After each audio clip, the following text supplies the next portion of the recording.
Hello! Share ko lang yung matcha place na na-try ko sa Portobello Road, ang Bird and Blend Tea Company.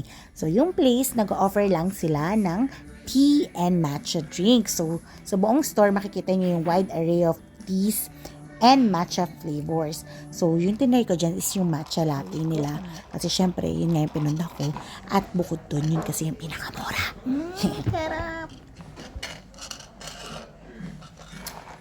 Mas masarap dun sa isa ko natikman. Ang ganda ko rito. Natural light. Kailangan niya rin. Ang dami ng tao bigla. So, ako ang swerte. Swerte? Anong tawag doon? Bueno mano.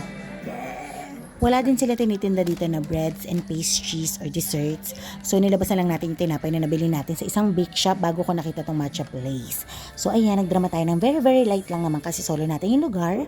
So, ayan. Sa buong store na yan dyan sa bandang harapan ng pagpasok mo pa lang ng shop, marami silang pa-free taste dyan ng kanilang mga matcha drinks at kanilang mga regular tsaa. At makakabili ka rin ng mga starting kit para, alam mo na, kung gusto nyong simula ng inyong tea and matcha journey. Wow, kala mo naman talaga. So yan again, yan ang Bird and Blend Tea Company sa Portobello Road. Bye!